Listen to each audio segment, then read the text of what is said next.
بسم اللہ الرحمن الرحیم۔ السلام علیکم۔ امید ہے کہ صحت و ایمان کی بہترین حالت میں ہوں۔ دنیا کی تاریخ کی قد آور اور بلند و بالا قوم جو بڑے بڑے پہاڑوں اور چٹانوں کو تراش کر اپنے گھر اور محلات بنایا کرتی تھی، یہ قوم اتنی طاقتور تھی کہ اس کی طاقت کا کوئی مقابلہ نہیں کر سکتا تھا۔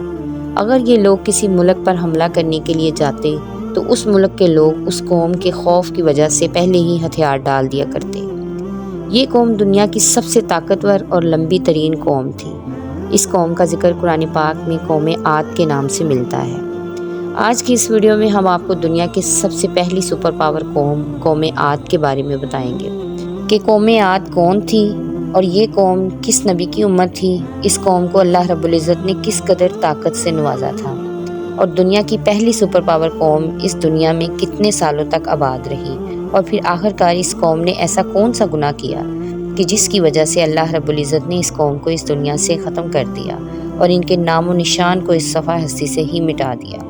دنیا کی تاریخ میں اللہ تبارک تعالیٰ نے صرف 2 قومیں ایسی پیدا فرمائی ہیں جو دنیا کی سب سے لمبی ترین اور سب سے طاقتور قومیں تھیں۔ ان کے جیسی کوئی اور قوم اللہ رب العزت نے دوبارہ پیدا ہی نہیں کی۔ اس قوم کے قد اونچے اونچے پہاڑوں کی طرح تھے۔ ان 2 قوموں میں سب سے پہلی جو قوم اللہ رب العزت نے اس دنیا میں پیدا فرمائی، ان کو قوم عاد کہا جاتا ہے، اور دوسری قوم جو اس قوم کے 100 سال بعد وجود میں آئی، جو کہ در حقیقت اسی قوم کی دوسری نسل تھی، قوم سمود کہا جاتا ہے۔ قوم سمود قوم عاد کی نسل میں سے تھی۔ ان کے بعد اللہ رب العزت نے ان کی نسل کو ختم کر دیا اور دوبارہ ان کے جیسے لوگ پیدا ہی نہیں کیے۔ دنیا کی پہلی سپر پاور قوم عاد، ان کی طرف اللہ رب العزت نے اپنے پیارے نبی حضرت ہود علیہ السلام کو مبعوث فرمایا۔ اس قوم کو اللہ رب العزت نے طاقت کے ساتھ بے شمار نعمتوں سے بھی نوازا تھا۔ اس قوم کی بستی میں ہر طرف سرسبز و شاداب باغات اور کھیت کھلیان تھے، ہر طرف پھلوں اور گلوں کی بھرمار تھی۔ یہ قوم دنیا کے مشہور 2 بڑے سمندروں کے درمیان، بحر عرب اور بحر احمر کے درمیان صحرائے احقاف کے اندر آباد تھی، اور احقاف ہی اس قوم کا مسکن تھا۔ احقاف کا یہ پیارا علاقہ آج کے دور میں ایک بہت بڑا اور خطرناک ریگستان بن چکا ہے۔ یہ علاقہ کبھی بہت سرسبز و شاداب ہوا کرتا تھا۔ یہاں پر کبھی عظیم الشان محلات اور خوبصورت گھر ہوا کرتے تھے، لیکن آج کے دور میں یہ ایسا صحرا بن چکا ہے کہ بڑے بڑے نامور بھی اس صحرا میں قدم رکھنے سے ڈرتے ہیں۔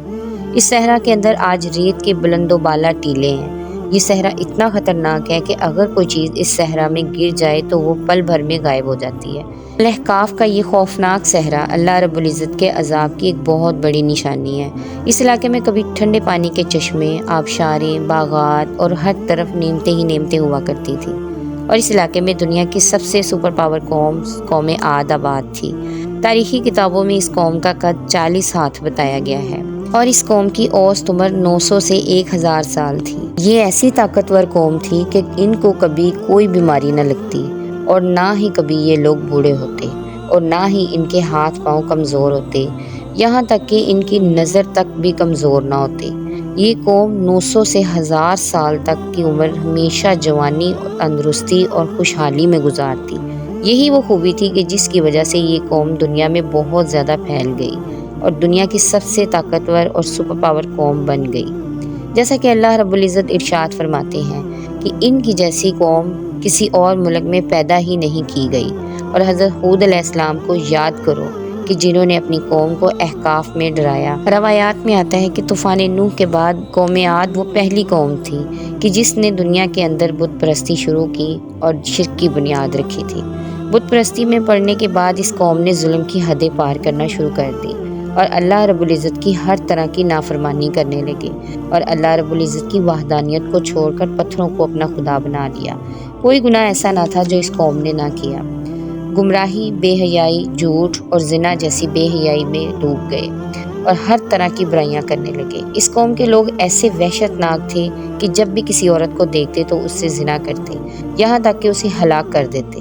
اتنی بے حیائیوں اور بدعمالیوں کی وجہ سے وہ قوم جسے اللہ رب العزت نے ہر طرح کی نعمتوں سے نوازا تھا، اب وہ قوم اللہ رب العزت کی وحدانیت کو چھوڑ کے ہر طرح کی برائیوں میں مبتلا ہو گئی تھی۔ ان کی ہدایت کے لیے اللہ رب العزت نے اپنے پیارے پیغمبر حضرت ہود علیہ السلام کو ان کی طرف مبعوث فرمایا، جیسا کہ اللہ رب العزت نے ارشاد فرمایا، اور ہم نے قوم عاد کی طرف ان کے بھائی ہود کو بھیجا۔ انہوں نے کہا کہ میرے بھائیوں، اللہ رب العزت کی عبادت کرو۔ اللہ رب العزت کی ذات کے علاوہ کوئی معبود نہیں۔ کیا تم ڈرتے نہیں ہو؟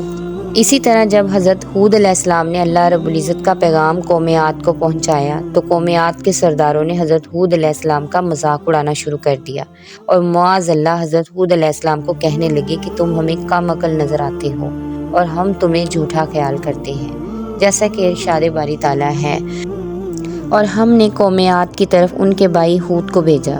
انہوں نے کہا، اے میری قوم، اللہ ہی کی عبادت کرو، اس کے سوا تمہارا کوئی معبود نہیں۔ تم شرک کر کے اللہ پر محض بہتان باندھتے ہو۔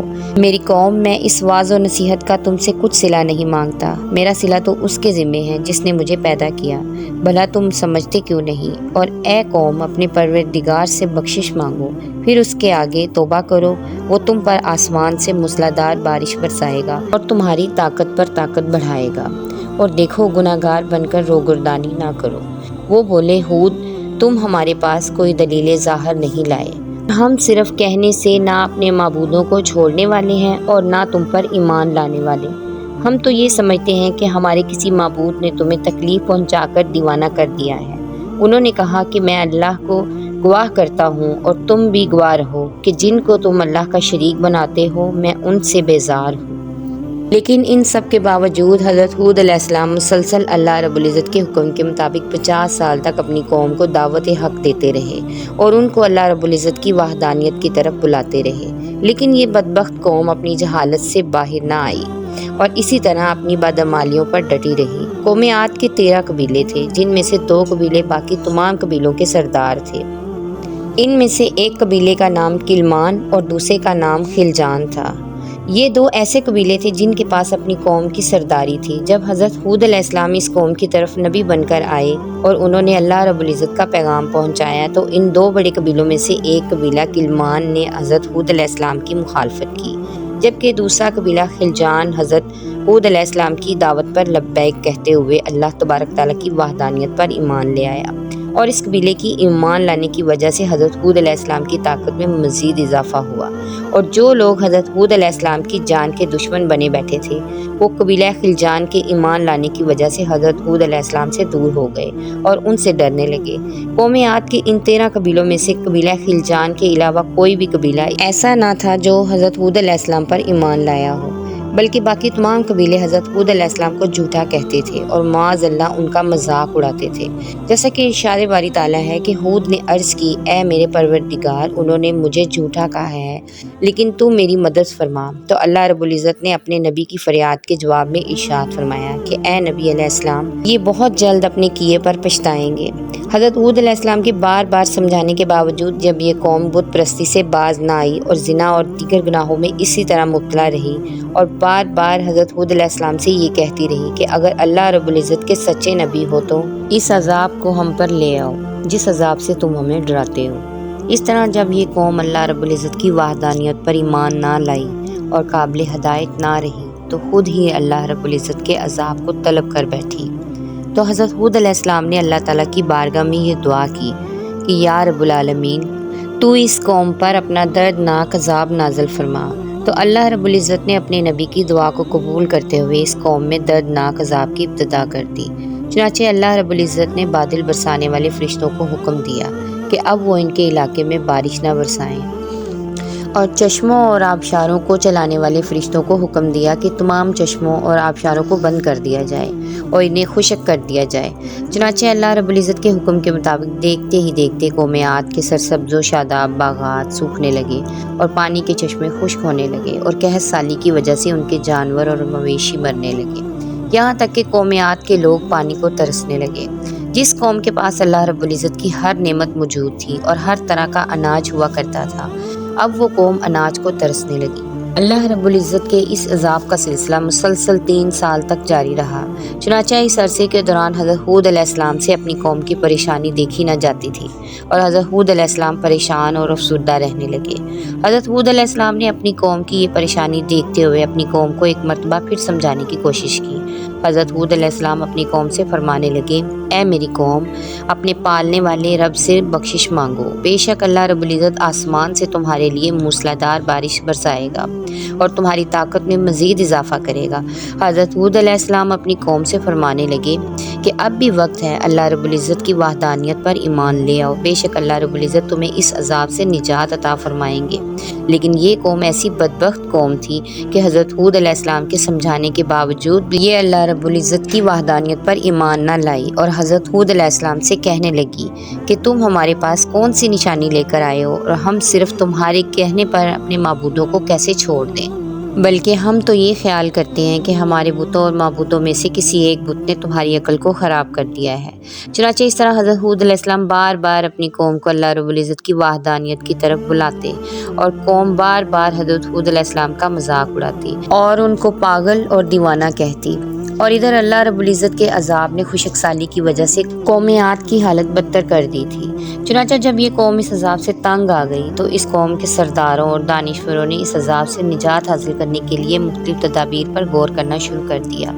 روایات میں آتا ہے کہ پہلی قوموں کے اندر یہ بات مشہور تھی کہ جب کسی قوم میں کوئی مشکل وقت آتا تو وہ قوم بیت اللہ کا رخ کرتی اور وہاں جا کر وہ دعا کرتی، اس کی وجہ سے ان پر آنے والی مشکل ٹل جاتی۔ چنانچہ بالآخر اس قوم کے سرداروں نے یہ فیصلہ کیا کہ بیت اللہ شریف کی طرف جایا جائے اور وہاں جا کے دعا کی جائے تاکہ اس عذاب سے ہمیں چھٹکارا حاصل ہو جائے۔ اس طرح اس مشاورت کے بعد 90 افراد پر مشتمل ایک لشکر تیار کیا گیا۔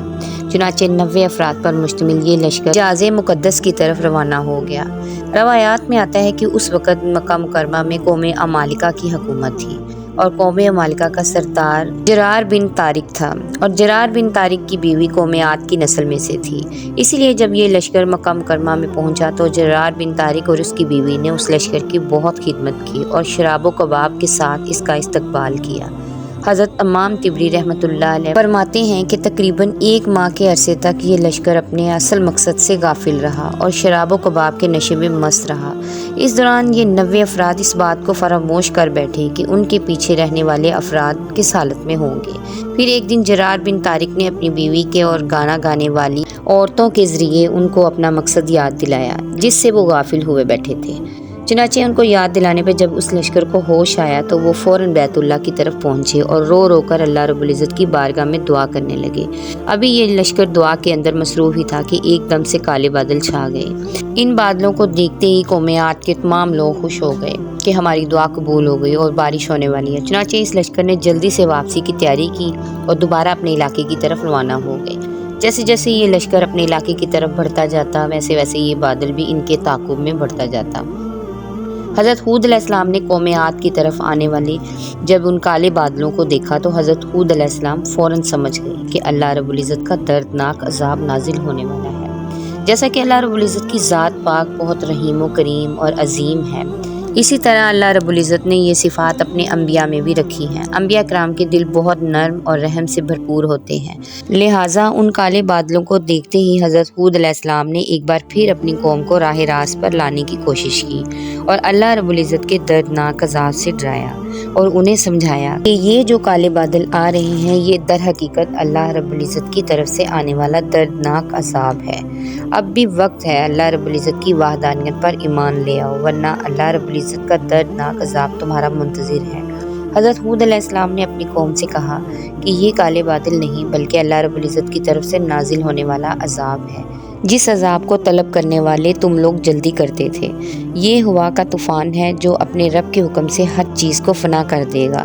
چنانچہ حضرت ہود علیہ السلام کی یہ بات سننے کے باوجود بھی وہ قوم حضرت ہود علیہ السلام پر ایمان نہ لائی اور اسی طرح اپنی نافرمانی پر ڈٹی رہی۔ آخری بار سمجھانے کے باوجود جب اس قوم کے نافرمانوں نے اللہ رب العزت کی بارگاہ میں توبہ نہ کی تو حضرت ہود علیہ السلام اللہ رب العزت کے حکم سے اپنی قوم کو لے کر وہاں سے چلے گئے، خطیرہ نامی بستی کی طرف ہجرت کر گئے۔ جیسے ہی حضرت ہود علیہ السلام نے قوم عاد کی بستی سے قدم باہر رکھا تو دیکھتے ہی دیکھتے وہ کالے بادل مزید کالے ہو گئے اور اللہ رب العزت کا دردناک عذاب شروع ہو گیا۔ اس طوفان میں اللہ رب العزت کی طرف سے بھیجی گئی اتنی تیز اور دردناک ہوا تھی جس ہوا نے اس دنیا کی سپر پاور قوم کو چیونٹیوں کی طرح اٹھا اٹھا کر پٹکنا شروع کر دیا اور اس طرح اس قوم کے نافرمان لوگ ہلاک ہونا شروع ہو گئے۔ اللہ رب العزت کا یہ دردناک عذاب 7 راتوں اور 8 دنوں تک مسلسل جاری رہا۔ اللہ رب العزت کے اس دردناک عذاب نے قومیات کے نافرمانوں میں سے کسی کو نہ چھوڑا۔ اس عذاب نے قومیات کے بڑے بڑے محلات، قلعے اور سب کے سب فنا کر دیے، یہاں تک کہ احقاف کا یہ علاقہ ایک صحرا کے اندر تبدیل ہو گیا اور ہر طرف خوفناک چٹیل میدان اور ریگستان ہی ریگستان باقی رہ گیا۔ اس طرح اللہ رب العزت نے اس قوم پر اپنا دردناک عذاب نازل فرمایا اور دنیا کی سب سے پہلی سپر پاور قوم عاد کو صفحہ ہستی سے مٹا دیا۔ بے شک دنیا کی کوئی بھی مخلوق اللہ تبارک تعالیٰ کی ذات سے زیادہ طاقتور نہیں۔ اللہ رب العزت ہر چیز پر قادر ہے، بے شک وہ جسے بنا سکتا ہے اسے مٹا بھی سکتا ہے۔ امید ہے کہ معلومات سے بڑی ویڈیو آپ کو اچھی لگی ہوگی۔ ویڈیو کو لائک اور چینل کو سبسکرائب کرنا نہ بھولیں۔ جزاک اللہ خیر۔